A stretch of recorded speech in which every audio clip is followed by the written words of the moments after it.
good evening, brothers and sisters. Well, breaking news. It is breaking news. It's, although it's big news now, looking for the signs of things happening in the Israel area, okay? Going back to Brenda's study with from Revelation, and it was forecasted or prophesied or said, one or the other, that things would start happening to Israel on the 30th. Well, it's the 4th now. This will go out on the 5th. I was beginning to think, this isn't happening. But lo and behold, at least something's happened. And I don't mean that on a good note. But Beirut, big explosions. Let's have a look at this. Very, very large explosions. This is in an area down by the port area. Some of those buildings are used for storage.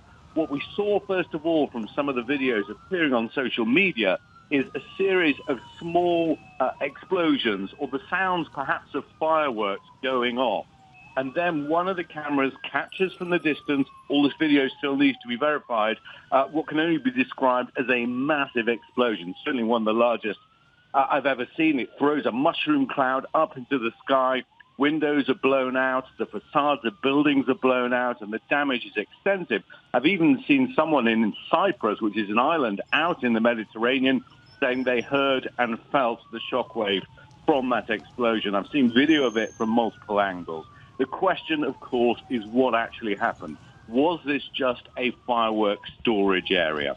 We know it comes at a time of increased tension between Israel and Hezbollah, which is a militant group that's part of the government there. There have been armed attempts by both sides against each other. Israel is constantly going after Hezbollah in Syria. People on the ground are asking the question, was this a military strike? It's not impossible, of course, but it would absolutely raise the stakes and the consequences would be enormous. Was it just simply an accident that happened in an area where at least fireworks, if not some kind of munitions, were stored? The answer to that question, putting aside the level of damage and the numbers of injuries, which, given the size of that explosion, could be catastrophic, putting that just to one side temporarily, the longer, bigger consequences for the region could be great, depending on the answer. Was it foul play or was it an accident? Diane? Balconies knocked down, glass everywhere. This is quite a bit of damage. Yeah, I mean, significant damage. And people need to understand the timing of this is, I mean, it's devastating for any city. But Lebanon is also in the depths of an enormous financial crisis. It's a city that is suffering from lack of electricity, lack of power, lack of resources. People are unemployed on a bigger scale than ever. People are talking already about the future of the country being doomed. The hospitals are full of coronavirus patients. We're seeing reports of some people who've been injured in this explosion turning up with blood running from their faces, but unable to receive any kind of medical attention. So Beirut is not equipped to handle any kind of explosion and the consequent injuries of this kind. The truth is not many cities would be, but certainly not Beirut, certainly not Lebanon, not now. The timing could not have been any worse. Look, as we can see on the map, if I can get Google Maps here, Beirut is here, Damascus is here. Damascus, we know, is a key point in biblical prophecy, so we're waiting. Who knows what's going to happen?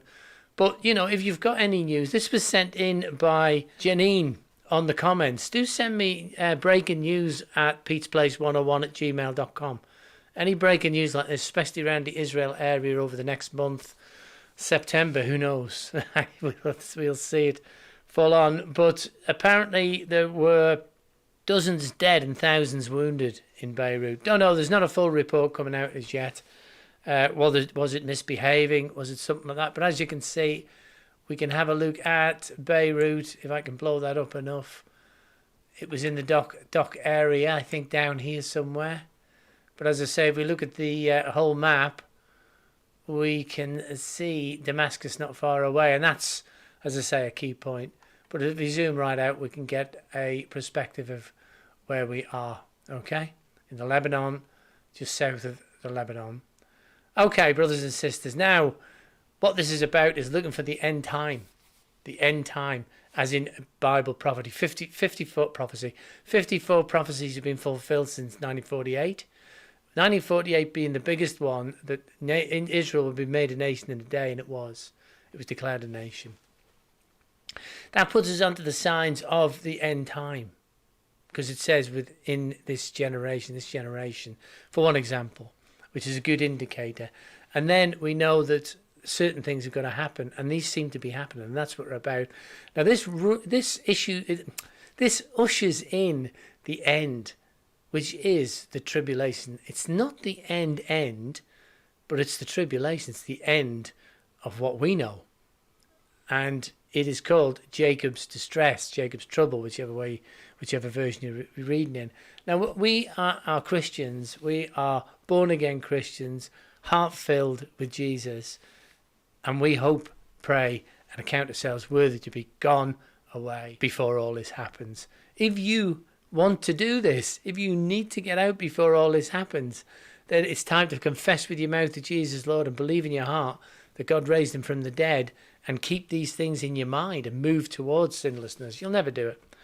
Oh, I could never do it. But then you are saved. Then you're saved. And you'll miss it.